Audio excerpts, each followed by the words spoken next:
كندا الرا نمو تاقا فريشاني تلاين رجرات ترتيبان واشنطن اللي نما تجرا أمان تناف قوب رجرا نفكاتا دهاتو نافي كيسان الرا دبتشوف ديما جالا في هريا إسا كتوري كيساني كنتوري أبو أرارسو برودا الدنيا تنرا دوان قدانو إسا الالجساني وان كيسا بيكني في برا وجين تورن كيسا حال الرهوبة قبابة نو إبسو داف أمان تنا نما فرموشن تلاين رجرا أن اللي نسون موجين هبتشور أفجرا دا أبو ميدورا أبو عبد الرشيد راجل كبا أشرا ناس بيسس أنا مون إنه كلاين رجلا وان بينه ترتيب دوران كبا الرا الدوان تي اسم بيسس دندو نمو توكو توكون مكاكي السنة في بكجرت النويمة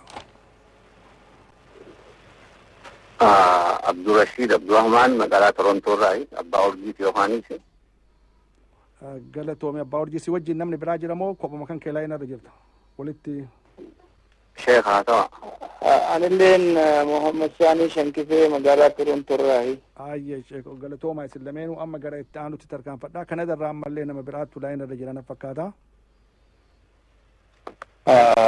أنا رايات آلة أبو سعيد تورنتو راي قالت تومي أبو رايا أما سمو قرأ واشنطن الرا لاين ركجرو أبو برا نفكاتا مي أبو برا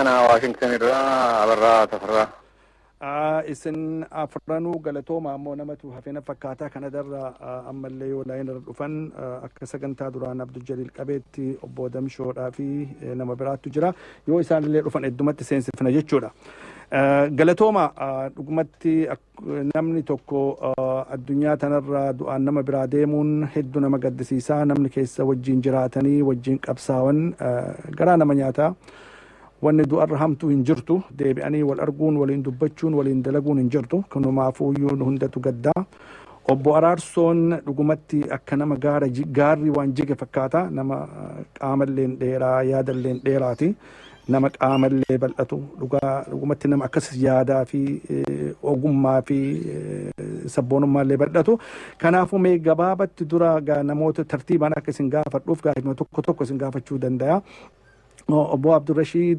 سينا قبابا توكو انترنت رت فجأفتي نموت هندافو يرو هنداتي نمني توكو واتو نمني درسي سينا كان بري سواتي لقومت رب عمري سياكاو أتونا ما قرتي فارفموك أبدو جرات لنو في أبا أورجيكيا مي قبابتي أرارسو أينيو يوجد قبابتي ناهي مودن ديتا قباب سيتي نموت كاني في ريد إيسا قالتوني أبو سعيد وهند دورا إسنيلين قالا منيا بوليس أبريسا هينيا دوري كتا أخرمو لديتين جرا إسني ساسيس رحمتا إسني فيس جبنا أخر نونجا يرو متكوني كنو ردي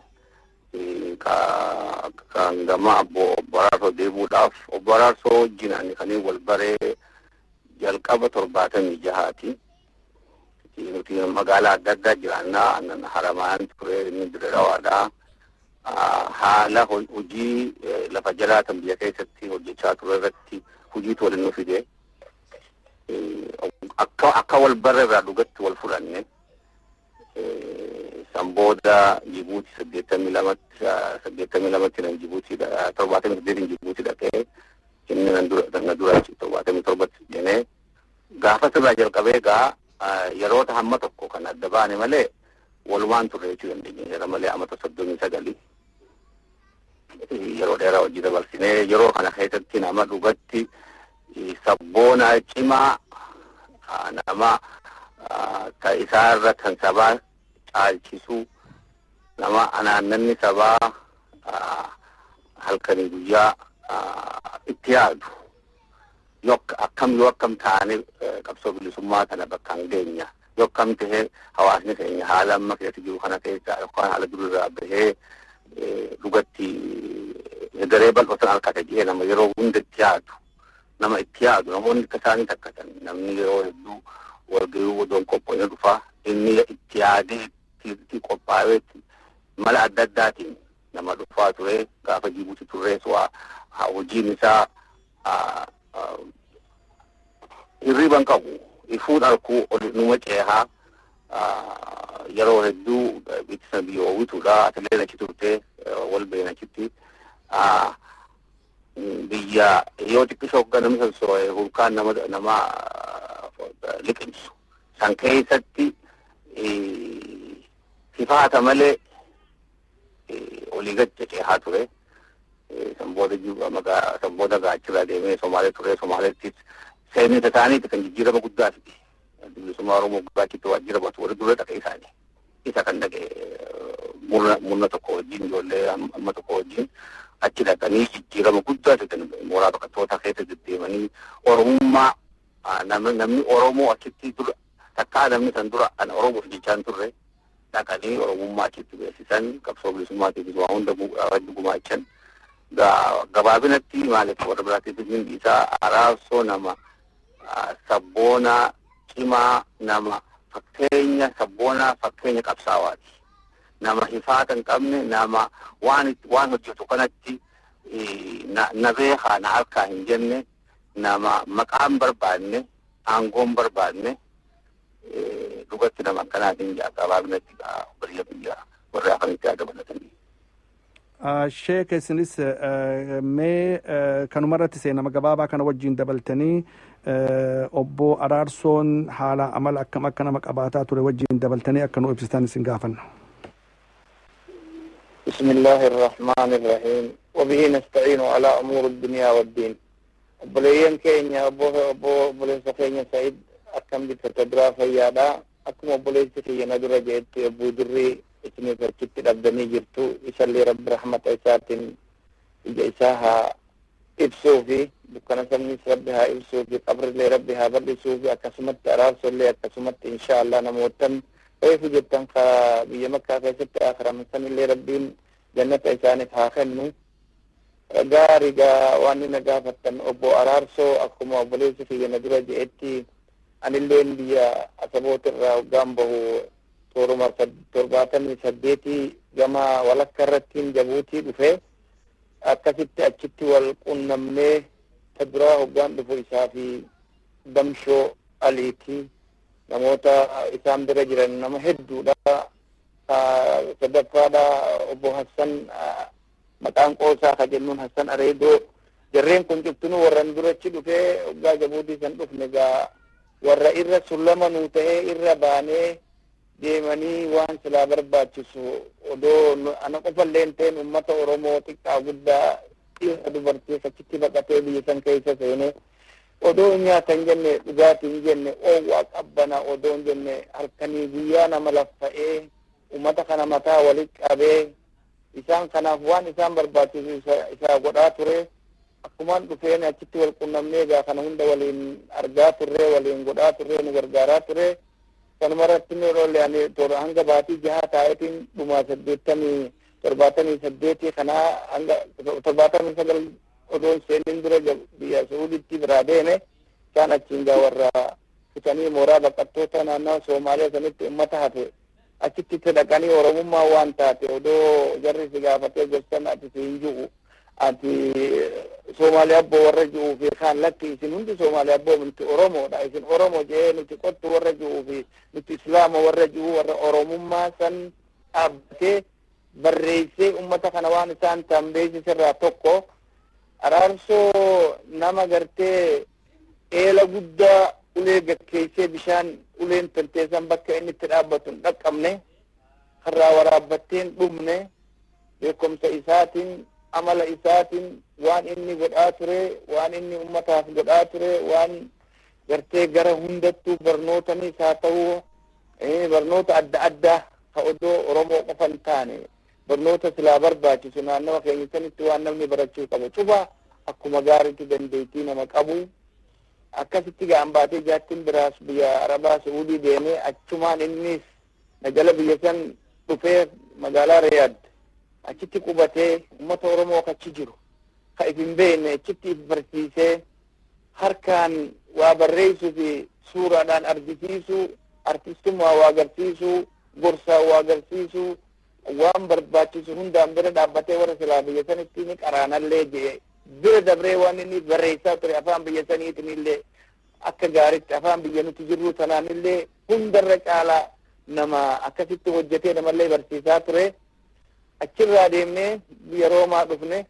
Biyya Roomaa sanitti achitti 1986 achirraa bayeetiin dhufe innis tooruma san dhufeensa Roomaa na booda dhufanii ijoolleen achi jirtu cuftinuu dhufanii achitti lammada biyya Roomaa kanatti nuti nam 7 isaan dura ture.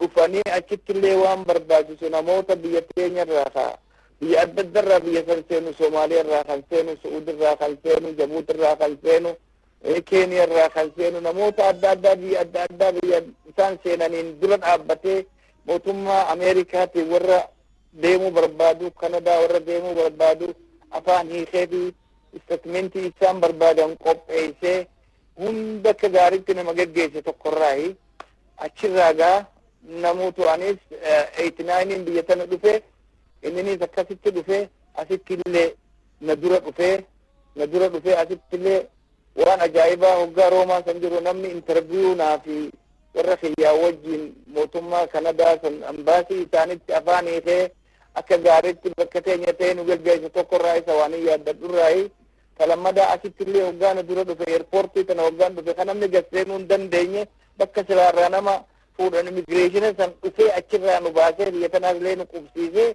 haga ammatti gaa hawaasa isaa tif waan ibsannee halkanii guyyaa odoo tiyyan jenne namichi kun hirriba dhabee akkasi gaa nu geggeessaa ture.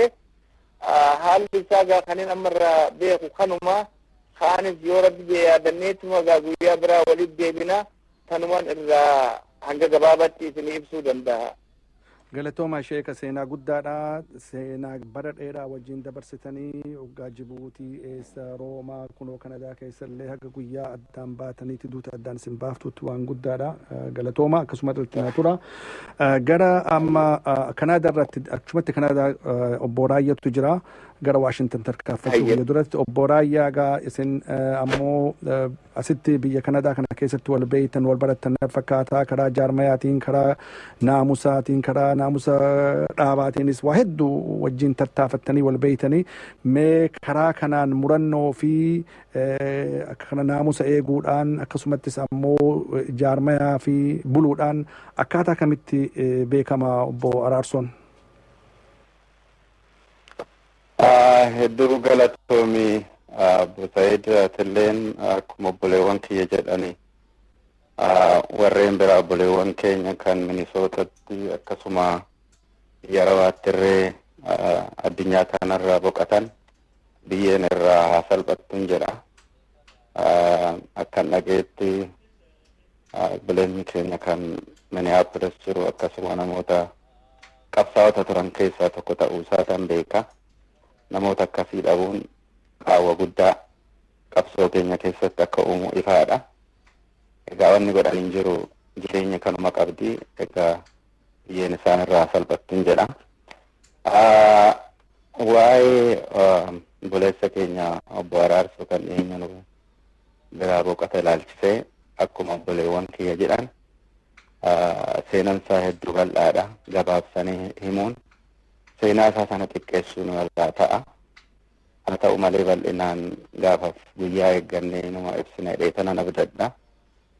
Garuu kan obboleewwan kiyya jedhan irratti waa dabaluudhaaf anis akkuma ati jettee obbo Araarsoo kanan beeku yeroo duraattis bara 1988 biyya kana karaa Ameerikaa irraan dhufe anis innis biyya Roomatirraa dhufe naannawa tokko ji'a tokko keessa dhufne lafa immigireeshinitti wal agarre yeroo duraatiif namni Oromoo na fudhatee manatti naan gale yeroo duraatiif maatii isaatiin wal barsiise obbo Araarsoo ture. Erga gaafa saniitii hamma gaafa boqoteetitti obbo Araarsoo wajjin gufaatuuf rifaatu tokko malee akkuma obboleewwanitti odoo wallaallu nu bira boqate hedduun gaddaa.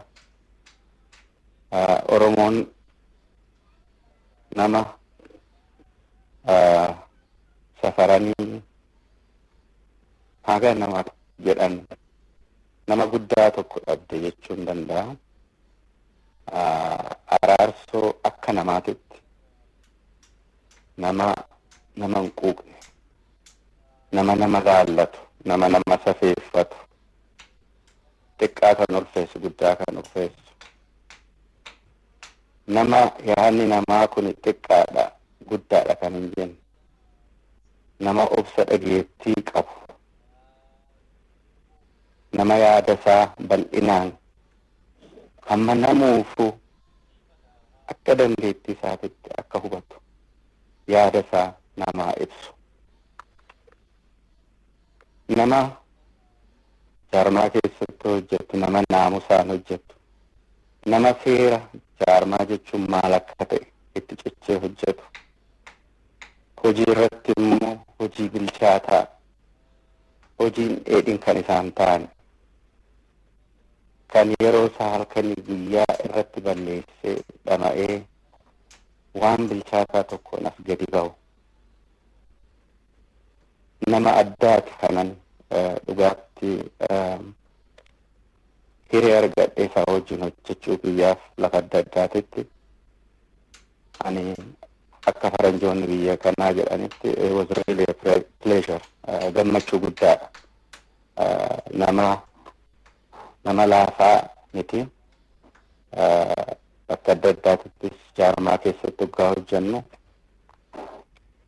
bilchinni hojii isaa adda, haalaan adda, yaadanirree garagarummaan hoo jiraate obsa inni qabu itti deebi'ee yaada isaa ibsachuudhaaf, kan dallane kanallee ofitti deebisuudhaaf tattaaffiin inni godhu haalaan adda. Nama akkasii akka namaatitti kan hambiraa akkuma jaallan kiyya jedhan Araarsoo waa'ee ilaalcha irratti, ilaalcha qabsoo keenyaa kan ganama qaramtee teesse san caalattuu akka qaramtee uummanni keenya qabsoo dhugaa ganama jala akka hiriiru tattaaffiin akka godhamu halkanii guyyaa nama carraaqaa ture. Shasharafinni ilaalchaa akka qabsoo keenya kana doomsu nama haalan hubatee nama biraallee hubachiisuudhaaf tattaaffatu nama akkasii ture. Waa'ee tokkummaa ilaalchisee hamma gaafa dheengadda nu biraa kufuutitti guyyaa 2-3 isa argille waanuma tokkummaa kana haasaa. Qaawwi guddoon hawaasa keenya keessa jirtu, qabsoo keenya keessa jirtu, tokkummaa humnootaa, tokkummaa qabsaawotaa kun fayyuu qabaa, karaan itti fayyu falamuu qabaa. Qabsaawwan dhugaatti uummata keenya mararsiifatan gidiraa gadadoo saba keenyaa irra aanuudha wal dhaanan hundi wal hubatanii tokkummaadhaan qabsoo kana tinnisuu qabu. Akkaataan itti ta'uu qabus kana namni yaada bilchaataadhaan as gadi ba'u, namnis yaada isaa kana bal'inaan akka ibsatu halkanii guyyaa nama tattaafatu. Nama laafatii miti, nama guddaa akkasii qabnee dhugaatti political giant kan warri biyyanaa jedhuun keessa anaaf Araarsu nama akkasiiti. It's a big loss nuuf. Kanuma jedha. Rabbiin isin cufaayyuu haa jajjabeessu, jabaatu mana namarra jira, duuti karaa nama hundaati, waan godhan hin jiru. Obbo Abarraatis obbo Araarsoon waggaa dheeraadhaaf wal beeytaa yeroo walgahii hedduu irratti karaa jaarmayaatilleen karaa caasaatilleen bara Waashintan wajjin turre sanis akka gaariitti beekaa. Kun hundinuuyyuu Araarsoon siif haarayaa miti. Akkuma jaallan kaanii waa hedduu dubbachuu nama danda'u, garuu gabaabatti mee atilleen waan jaallan irraa hafee fi karaa keetii waan irraa beeytu gabaabatti nu himi obbo Abarraa. Galatooni obbo Said, uummatni Oromoodhaa yeroo yerootti namoota gurguddoo akeeka guddaa qabanii dhabeera. Isaan keessaa Araarsoo tokko. Ani gabaabadhumatti jedhudhaa fi araarsoo erga duratti maqaadhaan hin dhagaa Oromoo irraa fi alagaa irraan dhagaa ture baran maqaa isaa bara inni naannoo Somaaliyaa akka duratti jedhamu naannoo Somaaliyaa deemee waajjira adda bilisummaa Oromoo keessatti qooda inni qabu alagaa irraallee dhagaa ture garuu caalaatti dhumoota 80 gara Kanaadaa erganni as dhufee wal barree keessaa'u gabaabaatti waan hin jedhu barbaadu araarsoo anaa fi amma nu biraa darbeeraa obbo Siisaa Ibsaa wajjin hariiroo kan jaarmaarra jiraa immoo akka saahibaatti waliin hariiroo jabaa qabna sunis kan qabu maalinni yaada yerootti inni yaada inni dhaleessuu fi akkaataa itti qabsoo kana yeroo dheeraa nurraa fudhatte kana humna qabnuu fi qabeenya qabnu walitti finnee yeroo gabaabaa keessatti qabsoo kana fiixaan baafnu kan jedhu irratti galgalaa ganama mariidhaan waan adda addaa qopheessuudhaan sanada adda addaa qopheessuudhaan qooda guddaa keessaa qaba. Maqaa dha'uun barbaada jaarmoota fakkeenyaa fi jaarmoota hedduu keessatti qooda qaba. Akkuma duratti jedhamee nama isteejii irra bahee haasa'uudhaa fi fedhii qabu yookaan mul'achuu barbaadu miti. Karaa boodaatiin garuu humna ta'ee utubaa ta'ee kan hojjetaa ture isaa. Amma diyaasporaa kana keessatti ala kanatti Ameerikaa kaaba kana keessatti Kanaadaatti waan aadaa kana ilaalchisee waan tokkummaa nami jedhu kana ilaalchisee araarsoo qooda guddaa keessaa qaba. Keessaayyuu bara ulfoon yaadatta obbo Said bara 2000 eeguu tokkummaan humnoota bilisummaa Oromiyaa ijaarame warri achitti ba'anii waa mallatteessanii tokkummaa uuman namoota maqaan isin dhageessanii karaa kana garuu waan ta'u sanada qophaa'e sana diraaftii godhuudhaa fi haala adda addaatiin qooda kana hin jenne keessaa qaba. Nama akkanaati nama na argaa jedhu miti nama naamusa qabu nama akeekatti cichee hamma dhumaatti hamma nurraa dhabamutti akkanatti nama qabsoo kanaan itti fufaa ture. Dhiyeenyatti kana baay'ee garaana nyaatu yeroo tokkitti itti karaa namaa yeroo hospitaala jiru itti dubbadhe dhibbuu sagalee walii dhageenyu dhugaadhumatti akka waan dhukkubni irra jiru sun irraa darbee wayiitti tokkotti gammachuudhaan natti haasawaa ture.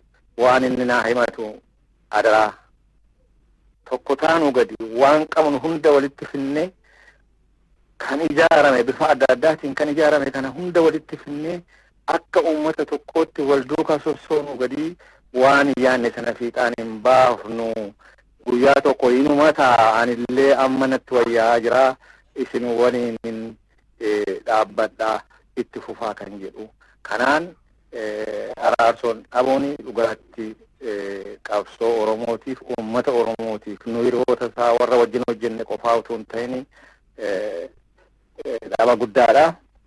Ammoo akka hiriyaatti akka nama wajjin hojjetteetti ani waan inni itti dhama'aa ture waan inni itti yeroo isaa dabarse gara fuulduraatti itti jabaannee gara fuulduraatti akka inni tarkaanfatu gochuudhaaf waadaan galaa kanuma hin gabaabaatti siin jechuu barbaada.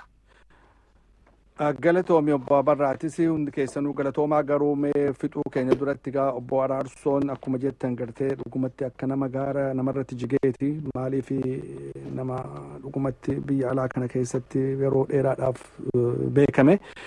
Gaamma ammoo mee gabaaba wanni tokko ka ergaan dhaamsi yookaan akka dhumarratti dabarsan akkuma beekamu haati warraallee baruma kana amajjii akkanaa addunyaa tanarraa du'aan godaante fattumeen inni ammoo kunoo akkuma jaalalaa wal duraa duubatti walirraan hafnu akkuma jechaa turanitti wal dhaqqabanii bara tokko guutuudhaaf waggaa tokko guutuuf guyyaan afur yoo hafuu araarsolleen addunyaa kanarraa godaane numartinuu gadda guddaadhaan kana dhageenye duuba mee ergaan boodarratti dabarsitan yoo jiraate gaggabaabatti obbo Abdurrashiid irraa jalqabaa achirraa Sheekaa achirraa ammoo Raayyaa fi Abarraalee gaggabaabsaatii daqiiqaa takka takkatti dhaamsi boodaa wanni dabarsitan yoo jiraate mee obbo Abdurrashiid.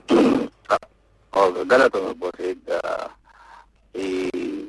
Wanni guddaan yeroo gabaabaa keessatti araarsuma harkatti nu biraa kute dhugatti yeroo gabaabaa ji'a sadii gaditti kan dhukkubnisa saldee fuudhe yeroo kana keessatti mana hakimaa irratti yeroo turetti wanni ta'isaa siree ciisee kan ta'isaa dhiisee kan haasu sabaati. Wanni guddaan maayyii irratti jee tokkummaadha. Tokkummaa reefu obboleettii ijaanii tokkummaa qabsaa'otaa, tokkummaa hawaasaa, tokkummaa Oromooti. Inni kun qabsoodhaaf akka bu'aa guddaa qabutti fudhatee jira. Akkasumas kanaaf wasiyyaan isaa dhaamsisaa sanuma isuma san bakkaan gahuutti sossoobuudhaan jira. Kanumaan jira fayyaade. Sheeka isinitti fufaa. Gaarii dhagaa waa hedduudha nu yaadachiiftanii ta duraati hoggaa maayyiidhaanaa fi inni isa bira dhaqee isa bira taa'ee du'aa itti godhee harka kiyya kana na qabatee natti hasaasee waan inni natti hasaasee hadaraa akka obboleeyyan keenya dura jaan kanatti tokkummaa teenya jabeessa waan itti laffaatan kana rabbi bakkaan haa ga'u isduuban deebi'ina. Yoo rabbi je'ee rabbi jannata isiniifis haa kennu naafis rabbi naa haa kennu naafis du'aa godhaa wal quba qabaadhaa. Wanni inni maayyitti inni naan jee guyyaa baay'ee kan hin biraa deeme kana dhugumatti araarsu nama hin quuyne nama gosaa fi amantii fi gandaan kutaadhaan adda nama hin baafne tokko nama gartee aydii namallee yoo namni waan hamtullee jee nama kana sattaree waan silaanuun sun hin ji'inillee akkana jeesiin jee waan gaarii namatti himu tokko nama faamilii jidduu taa'ee dada buusu tokko nama haadha fi ilmaanii fi abbaa fi ilmaan jidduu taa'ee mataa walitti qabee dargaggoo fi shamarranii fi manguddoota hunda jidduu taa'ee haasawa isaa bareedaa saniin nama kana walitti qabee haasasiisee gammachiisu tokko nuti waan dhaammannu tamaayyiidha. Inni kutee warri isallee kutee wanni ajaa'ibaatu nama gartee waan godhu warri isaatis haaluma isaa san qabaachuu turte takka odoo namni tokko warri isaa fattumeen akkana nu goote je'ee isiin himatin odoo isaa fi isaan lamaan jidduu tanaa jira jedhanii ilmaan jidduu himatin jaalalaan gammachuudhaan isii sanarra laffee isii san geggeesse isillee nama akkasii turte. Inninis nama akkasii san ture rabbiin duraanuu bishaan tokkorraa waraabe gara akkanaa kana waliif qoodee waliif kalqee fakkii nu ta'uudhaaf.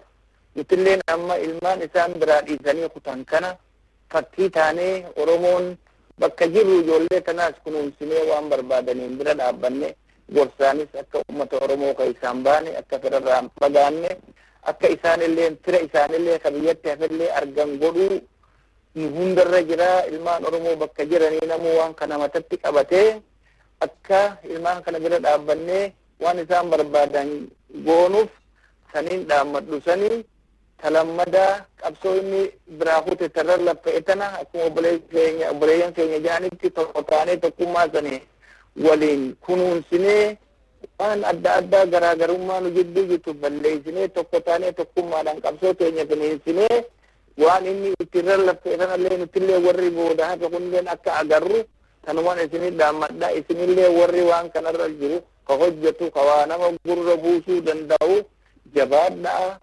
Waan kana akka nama gurra bu'u akka namu tokko ta'u waan ummataaf tolcha waan ummataan tolle keessaa baasaa akkasitti gurra nama buusaa.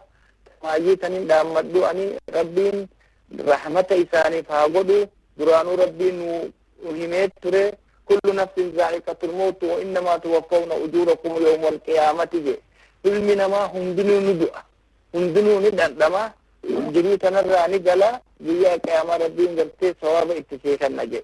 Kanaafuu izaa jaa ajalullah saafiruuna saa'atan walaa yastaqdimuun. Hoggaa yeroon tee geesse hin haftu odoo yeroon tee hin geenyes hin duutuu je. Mataa keenya gubbaa jirti waan rabbiin nurraa barbaadun rabbiif galata galchuu ibaadaa teenya godhannee akka jiruuf wal gorsine karaa namuu amantii qabuun amantii isaatiin waan barbaachisu godhatee akka fuula rabbii sanillee nutiif nu madayna. Saniif akka qophooynu kanan isiniin jaagaa obbo Said waan na dhaggeeffattaniif galatoomaan isiniin jaa. Galatoomaati mee daqiiqaa takkatu naafa obbo Raayyaa fi obbo Abarraaleen gaggabaabsaati waan tokko erguma xiqqoo tokko naa dabarsaatiin galatooma. Hedduu galatoomii obbo Said. Ani wannan jechuu barbaadu waanuma takkittiidha. Obbo Araarsu nu biraa boqoteera du'eera. Haa ta'u malee wanni inni hawwu sun wanni inni uummata keenya hawwu sun akka hin duune akka bara baraan jiraatu fedhii fi yaadni isaa sun akka jiraatu akka ta'u fedhiin isaatis oromummaan akka hundee fageeffatu tokkummaan oromoo akka jabaatu ilaalchi qabsoo keenyaa muuxatee akka kalee ganamaatitti akka jiraatu kana fedha. Legacy yookiin immoo waan inni nu dhiisee deeme kana keessattuu dhaloonni haaraan fakkii inni ta'ee fi miliyoonan namoonni akka isaa kun akka nu dhalatu akka nu horu kanuman hawwaa hawwiin isaatis bakkaan baati dhaloonni akkasii hoo kan akka isa fakkaatan as gadi ba'anii kanuman jedhaa lubbuu isaa gaa haa fayyisu galatoomii atillee. Galatoomii obbo Abarraa. Obbo Araarsoo akka namoota amma biyya keessa jiraannu kanaatti nama rool moodeel warra jedhanii obbo Araarsoo irraa akkaataa itti hojii hojjetan amala naamusa hojii bilcheessanii hojjechuu akeeka dhaabbataniifitti hamma dhumaatti itti cichuu utuu asiifachiin daddaaqamini kanarraa barannaa isa kana kan inni qabu kana fudhannee dhalootni dhufu kun kan akka isaatii kumaatamaan akka nu dhalatan horannu gochuu irratti hojjechuu qabna. Inni guddaan nuti immoo warri isarraa hafnee hammi tokko hammi nu hafte jirrutti hamma jirrutti waan inni jireenya isaa guutuu itti dhamaa turee fi fiixaan baasuu fi irratti galgalaa ganama irratti dhama'uu qabna. Egaa dhumarratti lubbuun isaa jannataa haa ciiftuun jedha.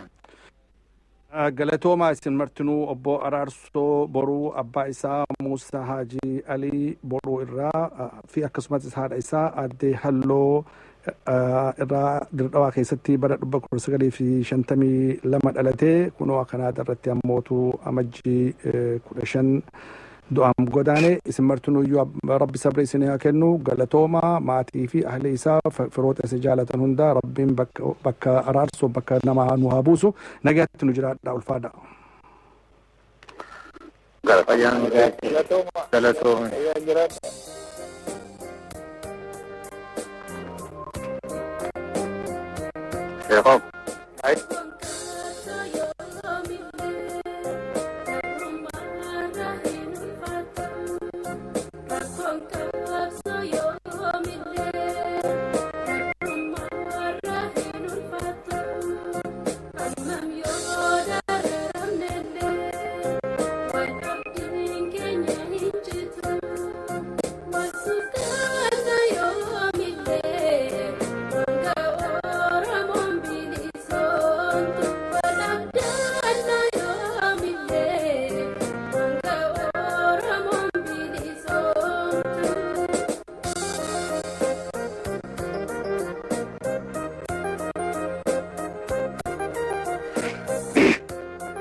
Dhaggeeffattoota sagalee Oromiyaadhaa bara dheeraadhaaf namni ammoo obbo Araarsoon beeku kabiraa obbo Mahadii Hamid Muudeedhaa naa bilbilanii waan jiraniif ammaan tanagaa ergaa gabaabduu akka dabarsuu barbaadanii dhugumatti hayyuu akkanaatirraa diduun yeroo qalbiin hin dandeessu. Kanaafuyyuu mee obbo Mahadii galatoomii baga nagaan nu dhufteeti ergaan dabarsutu yoo jiraate.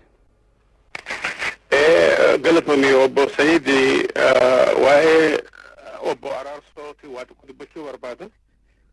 Obbo Araarsoo gartee Wakeen Ahmed Haji Muusaa Haji Ali Boruu nama gartee qabsoo Oromoo kana keessatti waan gumaata gurguddaa gaggeesse sana irra deebi'ee dubbachuun barbaadu. Gurbaan kun ijoollummaadhaan waan magaalaa Deeraa keessa godhee waan gartee akkaataa dargaggoonni Oromiyaa bahaa jaaramee adda bilisummaa Oromoo bira dhaabbatanii gartee hojii gurguddaa akka hojjetamu nama magaalaa Diree Dhawaatii fi naannoo sanitti nama hojjetaa bahee san booda immoo gaafa gartee addi bilisummaa Oromoo waan biyya alaatitti gartee waajjira haa banatu ja'anii jilli tokko biyya alaa ergamu warra wajji ergamna keessaa tokko bara 1970 Jabuutii bilisa baatee ji'a tokko achi geenye yeroo sanitti hammi tokko gartee karaa biyya baha jiddu galeessaa san dabarree inni achi isaa fi namni hammi tokko achi taafe hojii dhaabaa kan hojjechuu hojiin isaan itti ramadaman hojii siyaasaa hojii adda bilisummaa Oromoo taatee odoo jirtu araarsoo fi namoonni isaa wajji achi taafan san bira dabranii nama Oromoo jaaruudhaan nama Oromoo barsiisuudhaan Oromummaadhaaf falmuudhaan gartee Itoophiyaa diduudhaan nama Oromoo kadur alaanoolee je'ee gosaan wal facaase kan hunda bakka takka deebisuudhaan Oromummaan akka biyya sanitti waartee hidda godhattu nama godhan keessaa tokko fuula rabbiitti haa tolu. San boodallee akka hiriyoonni isaa himanitti Soomaaliyaa, Su'uudii, Roomaa, Toronto an irran deebi'u waan sanii akkas. Obbo Araarso dhugumatti utubaa bilisummaa utubaa tokkummaa Oromooti. Ar'aan tana du'aan inni nurri jennu harkaa baafachuun kun gartee hubama guddaadha. Waan kana ta'eef akka Sheekh Bakrii Saphaloo jedhanitti galaafatni gootaa qiyaasa kumaati jedhan.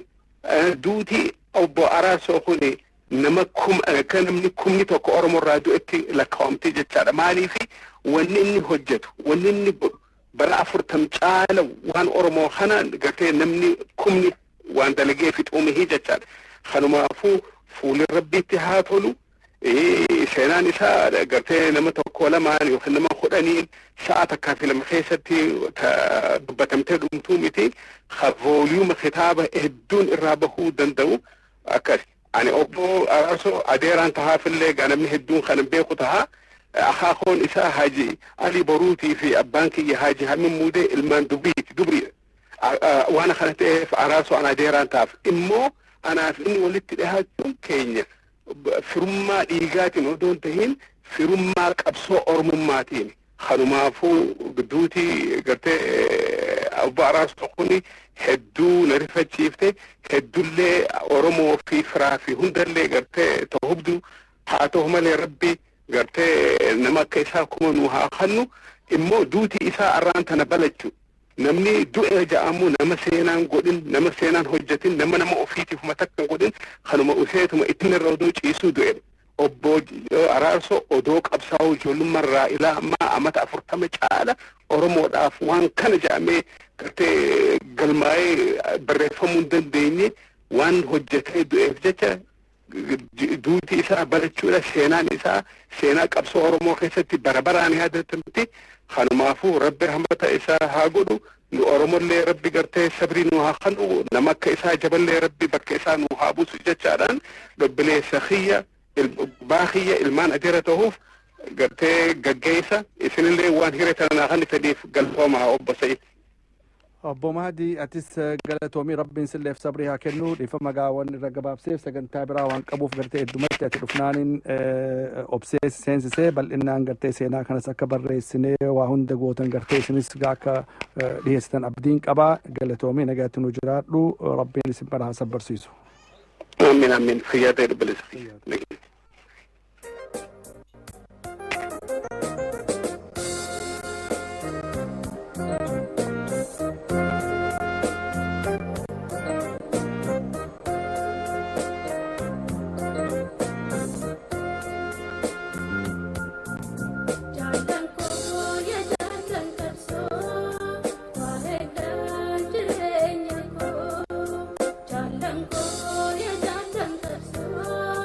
Wah